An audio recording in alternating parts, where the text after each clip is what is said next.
பயிலுங்க. போலாமா? ஸ்கேனுக்கு வந்திருக்கீங்களா? ஸ்கேன்ல பாப்பா தெரியுமா? 2 மாசத்துல எப்படி தெரியும்? சரிவா. என்ன பாட்டு பண்ண? ஊசி ஊசி மருந்து. ஐயோ வாமிட்டு வருதா?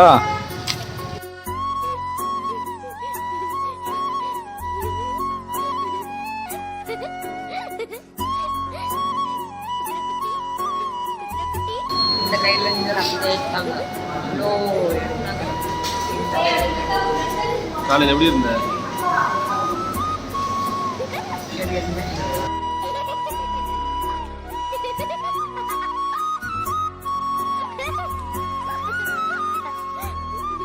ஹலோ மக்களே, எல்லாருக்கும் வணக்கம்.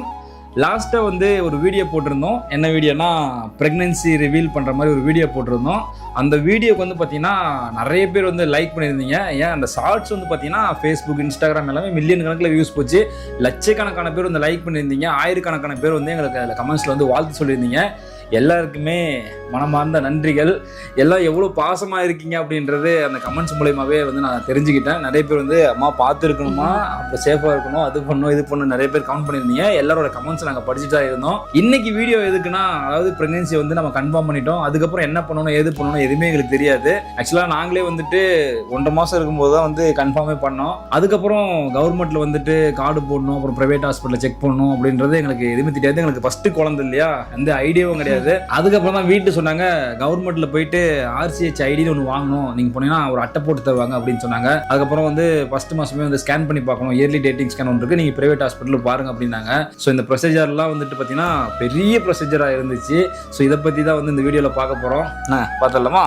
வாங்க இன்னைக்கு வீடியோக்குள்ள போகலாம். கண்கள் நீயே, காற்றும் நீயே, தூணும் நீ,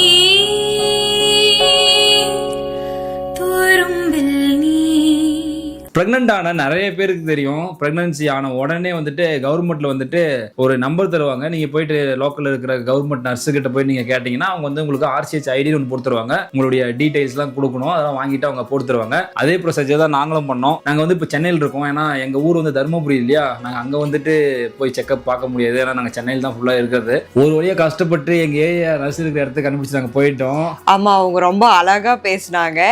அப்புறமா உங்களை எங்கேயும் பார்த்திருக்கனே அப்படின்னாங்க. அப்புறம் தான் நாங்க சொன்னோம், யூடியூப்ல பார்த்திருப்பீங்க. ஆமா ஆமா அப்படின்னாங்க. இப்படி கன்சீவா இருக்கேன்னு, வாவ் சூப்பர் கங்க்ராச்சுலேஷன் அப்படின்ட்டு இந்த மாதிரி ப்ரூஃப் எடுத்துட்டு, ஆதார் கார்டு, வேற என்ன போட்டோ இதெல்லாம் எடுத்துட்டு உங்களுக்கு நேர்வை வந்து பாத்தீங்கன்னா குன்றத்தூர் ஹாஸ்பிட்டல் கொஞ்சம் பெரிய ஹாஸ்பிட்டல், அங்க வந்துருங்க, அங்க வந்து உங்களுக்கு நான் கார்டு போட்டு தரேன் அப்படின்னு சொல்லிட்டாங்க. அடுத்த நாள் நாங்களும் வந்துட்டு இந்த ஜெராக்ஸ் எல்லாம் எடுத்துக்கிட்டு நேரா கிளம்பி அங்க குன்றத்தூர் ஹாஸ்பிட்டலுக்கு போனோம். போன உடனே அந்த அக்கா வந்து இருந்தாங்க. போயிட்டு அந்த ஜெராக்ஸ் எல்லாம் வாங்கிட்டு எங்க டீட்டெயில் எல்லாம் எழுதிக்கிட்டு அதுக்கப்புறம் தாய் சேய் நல பாதுகாப்பு அட்டை அப்படின்னு இந்த அட்டை போட்டு கொடுத்தாங்க. ஆல்ரெடி பிரெக்னென்ட் ஆன எல்லாருக்குமே தெரிஞ்சிருக்கும். இந்த அட்டை வந்து இவங்க எல்லாருக்குமே கொடுத்துருப்பாங்க. கவர்மெண்ட் ஹாஸ்பிட்டலில் வந்து எல்லாருமே வாங்கியிருப்பீங்க. கன்சீவ் ஆனவங்க, கன்சீவ் ஆகாதவங்க, இனிமேல் கன்சீவ் ஆக போறவங்க எல்லாருமே இந்த அட்டை நீங்க வாங்குவீங்க. கண்டிப்பா எல்லாருக்குமே இந்த அட்டை கிடைக்கும். நிறைய பேர் குழந்தைன்னு ஃபீல் பண்ணிட்டு இருக்கீங்க. அப்பன் முருகன் அருளால் கண்டிப்பா எல்லாருக்குமே வந்து குழந்தை கிடைக்கும். ஸோ இந்த அட்டை பத்தி சொல்லு காயத்ரி. இந்த அட்டை ஸ்டார்டிங் பிரெக்னென்ட் ஆகுறதுல இருந்து டெலிவரி ஆகி குழந்தை 1 வயசு 2 வயசா, ஆமா 2 வயசு வளர்ற வரைக்குமே எல்லாமே இதுல போட்டிருக்கு. டீடைலா போடுவாங்க. குழந்தை எப்படி வளர்க்கணும், என்ன மாதிரி பண்ணணும் எல்லாமே போட்டிருக்காங்க. இதெல்லாம் வந்து படிச்சுக்கோங்க இருக்கணும். ஸோ இந்த அட்டை வந்து எங்களுக்கு அவங்க போட்டு கொடுத்ததையும் என்ன நடந்துச்சு, அட்டை போட்டு கொடுத்துட்டு போய் கீழே டாக்டர் பாருங்க அப்படின்னு சொல்லிட்டு அந்த அக்கா வந்து கீழே அனுப்பிச்சிட்டாங்க. போயிட்டு டாக்டர் பார்க்க போற இடத்துல என்ன வந்து வெளியே உட்கார வச்சிட்டாங்க.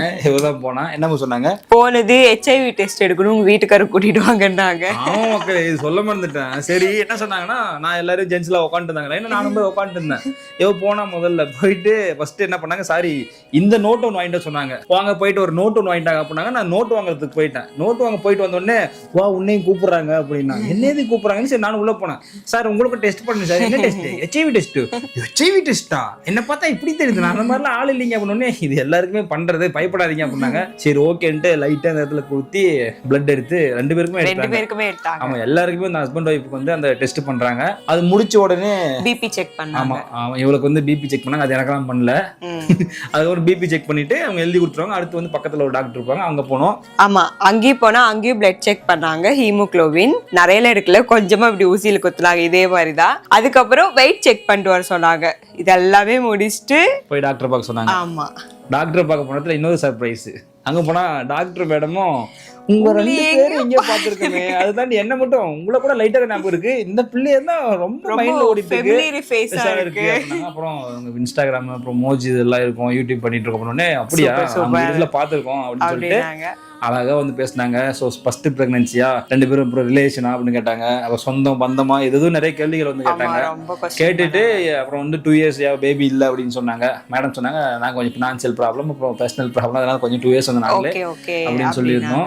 ஸோ அதுக்கப்புறம் ஓகேன்னு சொல்லிட்டு, ஸோ இதுக்கப்புறம் வந்து இப்படி இருக்கணும், இதெல்லாம் சாப்பிடணும், அதுக்கப்புறம் வந்து டேப்லெட் இதெல்லாம் வந்து எழுதி கொடுத்தாங்க. அப்புறம் ஹீமோகுளோபின் வேற எனக்கு 9 தான் இருந்துச்சு செக் பண்றப்ப. அப்புறம் நெக்ஸ்ட் சொன்னாங்க நெக்ஸ்ட் செக்அப் போறப்ப இதே மாதிரி 9 இருந்துச்சுன்னா ரத்த ஊசி ஏத்தும் அப்படின்னாங்க. அதனால அதுக்கு பயந்துட்டே வந்துட்டு நல்லா என்ன சாப்பிட வச்சாரு. நிறைய சாப்பிட வச்சுட்டு இருக்கேன், இந்த ஜூஸ் எல்லாம் போட்டு கொடுத்து. அதுக்கப்புறம் சரி கவர்மெண்ட் ஹாஸ்பிட்டல் செக்அப்லாம் முடிச்சுட்டு வந்துட்டு அப்புறம் வீட்டுல கால் பண்ணதையும் நீங்க பிரைவேட் ஹாஸ்பிட்டலையும் கொஞ்சம் பாருங்க, ஸ்கேன் எல்லாம் பண்ணுவாங்க அப்படின்னு சொன்னாங்க. ஸோ எங்க ஏரியாவில் இருக்கிற பிரைவேட் ஹாஸ்பிட்டலாம் நான் கொஞ்சம் விசாரிச்சேன். ஸோ ஒரு சிலதெல்லாம் ரொம்ப பெருசா இருந்துச்சு, ரொம்ப ஹை ரேஞ்சா இருந்துச்சு. ஸோ நம்ம வசதிக்கு ஏற்ற மாதிரி ஒரு சில ஹாஸ்பிட்டல் இருக்கான்னு செக் பண்ணதையும் எங்களுக்கு கிடைச்சதுதான் மாதா ஹாஸ்பிட்டல். எங்களுக்கு நியர்பைல இருக்கு, ரொம்ப ஒரு 2-3 கிலோமீட்டர்ஸ் நியர்பைல இருக்கு. ஸோ இங்க போனோம். இங்கேயும் போன உடனே அதே மாதிரி ஆதார் கார்டுலாம் வாங்கிட்டு எங்களுக்கு வந்து ஒரு கார்டு போட்டு கொடுத்தாங்க. ஒரு 15 ரூபா கொடுத்தோடனே ஒரு கார்டு போட்டு கொடுக்குறாங்க. இங்க என்ன ஒரு ஸ்பெஷல் அப்படின்னா, ஸோ டாக்டர் ஃபீஸ் கிடையாது. அதுக்கப்புறம் வந்து ஒரு சில டெஸ்ட்லாம் வந்து ஃப்ரீயா எடுத்து கொடுப்பாங்க. மெடிசனுக்கு மட்டும் நம்ம காசு, ஒரு சில டெஸ்ட்டுக்கு நம்ம காசு பே பண்ற மாதிரி இருக்கும், மற்றபடி கொஞ்சம் ஃப்ரீயாவே பாக்குறாங்க. ஸோ அடுத்த நாளே வந்துட்டு இந்த பிரைவேட் ஹாஸ்பிட்டலுக்கு போனோம், மாதா ஹாஸ்பிட்டலுக்கு போனோம். அங்க போன உடனே என்ன பண்ண, அங்கேயே போனதையும் கவர்மெண்ட் ஹாஸ்பிட்டல் எப்படி யூரின் டெஸ்ட் பண்ணாங்களோ அதே மாதிரி மாதா இல்ல நம்ம அன்னைக்கு பிரெக்னன்சி டெஸ்ட் பண்ணோம் இல்லைங்க, நம்ம ரிவீல் பண்றப்போ அதே மாதிரி அங்க அவங்க வந்து பிரெக்னன்சி கிட் வாங்கிட்டு வந்து அவங்க கண்ணு முன்னாடி அவங்க பண்ணி பார்த்துட்டு 2 கோடு வந்ததுக்கு அப்புறம் தான் வந்து அடுத்த ப்ரொசீஜர் வந்து ஸ்டார்ட் பண்ணாங்க. அங்கேயும் வந்துட்டு இந்த மாதிரி உள்ள ஒரு நோட் இருக்கு அவங்களும், அந்த நோட்டு போட்டு அங்கேயும் விபி செக் பண்ணாங்க. அப்புறம் டாக்டர் பார்க்க போனோம். மேடம் இவரை வெளியே உட்கார வச்சிட்டாங்க. கவர்மெண்ட் கூட பரவாயில்லையே, கொஞ்சம் கொஞ்சம் உள்ள விடுறாங்க. மாதா ஹாஸ்பிட்டல்ல விட மாட்டாங்க, நம்மளை வந்து வெளியே உட்கார வச்சாங்க. இவங்களை மட்டும் உள்ள கூட்டு போயிடுவாங்க. சரி ஓகே, நம்ம அழகா உட்காந்து வேண்டியதான், வெளியே போன் நோண்டிட்டு அப்படின்னு உட்காந்துடுறது. உள்ள போன உடனே அவங்களும் டெஸ்ட் பண்ணிட்டு பாப்பா ஸ்கேன் பண்ணாங்கல்ல, எடுத்த உடனே வந்துட்டு ஃபுல்லா கேட்டாங்க எல்லாமே. இப்படி கவர்மெண்ட் ஹாஸ்பிட்டல் எப்படி கேட்டாங்களோ அதே மாதிரி ஃபுல்லா அங்கேயும் கேட்டாங்க. இப்போ நான் கவர்மெண்ட் கார்டே போய் கொடுத்தேன், இந்த மாதிரி கவர்மெண்ட்லயே போய் செக்அப் பண்ணேன் அப்படின்ட்டு. சரி அங்க எழுதுன எல்லாமே பார்த்துட்டு அப்புறம் டாக்டர் பார்த்தோம். டாக்டர் பார்த்ததையும் அவங்க வந்து அந்த மந்த்துக்கு ஸ்கேன் எழுதி கொடுத்தாங்க, இயர்லி டேட்டிங் ஸ்கேன் அப்படின்ட்டு. நாங்க போகும்போது 2 months நியர்பை ஆயிடுச்சு. போயிட்டு அங்கதான் எடுத்தோம். எடுத்த உடனே பாப்பா வந்து திலூண்டு இருந்துச்சு. பார்த்தோன்னா அந்த ஸ்கேன் எடுத்தாங்க. ஸ்கேன்லலாம் என்னெல்லாம் உள்ளே விடல மக்களே. ஸ்கேன் எடுத்தாங்க. அப்புறம் இவதான் பார்த்துட்டு வந்தா. அப்புறம் அந்த ஸ்கேன் ரிப்போர்ட் கொடுத்தாங்க. ரிப்போர்ட்ல பார்த்தோம் எங்கேயோ குட்டி உண்டு இப்படி புள்ளி வச்சு மாதிரி இருந்துச்சு. என்னங்க அது கேட்டால் அதுதான் பாப்பா அப்படின்னாங்க. ஸோ அதுக்கப்புறம் பார்த்தீங்கன்னா பாப்பா கரெக்டாக இருக்கு, ஹார்ட் பீட்லாம் வருதுன்னு சொன்னாங்க. வேற அப்பவே ஹார்ட் பீட்லாம் வருது, ஹார்ட் பீட்லாம் கரெக்டாக இருக்கு அப்படின்னு சொல்லிட்டு அந்த ஸ்கேன் ரிப்போர்ட்லாம் வாங்கிட்டு மேடம் வந்து டாக்டரை பார்க்க போயிட்டாங்க. ஆமா, நான் உள்ள போனதையும் ரிப்போர்ட் எல்லாம் பார்த்துட்டு ஃபுல்லா பாப்பா நல்லா இருக்கு, ஹார்ட் பீட் நல்லா இருக்கு அப்படின்னு வருதான் கொஞ்சம் நிம்மதியாவே இருந்துச்சு. இங்க இருக்கான் பாப்பா, இதுல தான் குட்டியோன்னு இருக்கான். ஆமா. அதுக்கப்புறம் வந்து பாத்தீங்கன்னா மக்களே பிளட் டெஸ்ட் அடுத்த நாள்லயே பண்ணாங்க. அடுத்த நாள் வந்து பாத்தீங்கன்னா பிளட் டெஸ்ட் பண்ணாங்க. எடுக்கணும், என்ன குரூப் இதெல்லாம் செக் பண்றதுக்கு பிளட் டெஸ்ட் வந்து பண்ணாங்க. பிளட் டெஸ்ட் வந்து பாத்தீங்கன்னா இவ என்ன பிளட் குரூப், அப்புறம் தைராய்டு டெஸ்ட், அப்புறம் வந்து பிளட் குளுக்கோஸ் எவ்வளவு இருக்கு, சுகர் இருக்கா, அப்புறம் இந்த பாரு ஹீமோகுளோபின், பிசிவி, பிளேட்லெட், அப்புறம் வந்து ஆர்பிசி செல்லு, ஏதோ டெஸ்ட், அப்புறம் இங்கே HIV 1, 2 அப்புறம் நிறைய டெஸ்ட் வந்து எடுத்தாங்க. எல்லாமே வந்து பாத்தீங்கன்னா கிளியரா வந்துட்டு நார்மலா இருக்கு, ஒன்றும் ப்ராப்ளம் கிடையாது. ஸோ ஃபுட்டு மட்டும் நல்லா எடுத்துக்கோங்க, பிளட் இன்க்ரீஸ் பண்ணுங்க அப்படின்னு சொன்னாங்க. அதுக்கப்புறம் வந்துட்டு அடுத்த செக்அப் எப்போ வரணும் அப்படின்னு சொல்லி எழுதி கொடுத்துருந்தாங்க. ஒரே ஒரு பிரச்சனை என்னன்னா மேடம் வந்து பிளட் வந்து கம்மியா இருக்கு. எனக்கும் பி பாசிட்டிவ் தான், இவளுக்கும் பி பாசிட்டிவ் தான். வேணும்னா என்னோட பிளட் எடுத்து ஏற்றிக்கோங்க அப்படின்னு கூட சொல்லிடலாம். ஆனால் வந்துட்டு ஃபுட்டுலேயே வந்து ஏற்றினாதான் நல்லது அப்படின்னு சொன்னாங்க. ஏன்னா வந்து பாப்பா வளர வளர வந்து பார்த்தீங்கன்னா பிளட் கம்மியாயிட்டே அப்படின்னு சொன்னாங்க. ஸோ முடிஞ்ச அளவுக்கு கீரை, நிறைய பேர் கமெண்ட்ல சொன்னீங்க இல்லையா, சோரொட்டி, அப்புறம் கீரை, மாதுளப்பழம், ஸோ இந்த மாதிரிலாம் கொடுக்குன்னு சொல்லியிருக்காங்க. நானும் ஒன்று கொடுத்துட்டு இருக்கேன். இன்னும் என்ன சாப்பிட்டா பிளட் வந்து வேகமாக ஊறும், அப்புறம் வந்து எப்படிலாம் இருக்கணும் அப்படின்னு சொல்லிட்டு மறக்காம கமெண்ட்ல சொல்லுங்க. அதுக்கப்புறம் வந்து அடுத்து செக்அப் போயிட்டு ஸோ டாக்டர் என்னெல்லாம் சொன்னாங்க, அடுத்த ப்ரொசீஜர் என்ன, அதுக்கப்புறம் இந்த 3ஆவது மாசத்துல கவர்மெண்ட்ல கிட் பாக்ஸ்லாம் வந்து கொடுப்பாங்க. ஸோ அதில் என்னென்ன இருக்கு அப்படின்னு சொல்லிட்டுலாம் அடுத்தடுத்த வீடியோவை பார்க்கலாம். ஓகே மக்களே, இப்போதைக்கு இந்த வீடியோவை நாங்கள் வந்து முடிச்சுக்கிறோம். ஸோ மறக்காம உங்களோட கருத்துக்கள் எதுனா இருந்தால் மறக்காம கமெண்ட்ல சொல்லுங்க. மறக்காம இந்த வீடியோ வந்துட்டு உங்களோட ஃப்ரெண்ட்ஸ் அண்ட் ஃபேமிலி, அடுத்து பிரெக்னென்ட் ஆக போறவங்களாம் வந்து முன்னாடியே பார்த்து வச்சுக்கோங்க. கவர்மெண்ட்ல நிறைய வேலை இருக்குது. அப்புறம் இன்னொன்று சொல்ல மறந்துட்டோம், அப்போ அதை சொல்லிடலாம்ல. என்னன்னா நீங்க வந்து கவர்மெண்ட் கார்டு போட்ட உடனே என்ன கார்டு, ஈஷம் கார்டு ஒன்று அப்ளை பண்ணணும். அதுக்கப்புறம் போஸ்ட் ஆஃபீஸ் போய் அக்கௌண்ட் ஒன்று ஓப்பன் பண்ணணும். ஏன்னா வந்து முத்துலட்சுமி ரெட்டி ஸ்கீம்ல வந்துட்டு காசு 18,000 வரும்னு நினைக்கிறேன். அது ஒட்டுக்கா கொடுக்க மாட்டாங்க, 2,000 3,000 4,000 அப்படின்னு கொடுப்பாங்களாம். ஸோ இந்த அக்கௌண்ட்லாம் ஓப்பன் பண்றது எங்களுக்கு வந்து ஒரு வாரம் வந்து 10 நாள் பக்கம் ஆயிடுச்சு. ஸோ இதெல்லாம் நீங்களாம் பார்த்துட்டு பிஃபோராக வந்து அந்த ஐடிக்கு ப்ரூஃப் இதெல்லாம் கரெக்டாக ரெடி பண்ணி வச்சுக்கோங்க. ஓகே சரி, ஓகே முடிச்சுக்கலாமா? அடுத்த வீடியோவில் பார்க்கலாம். பாய்.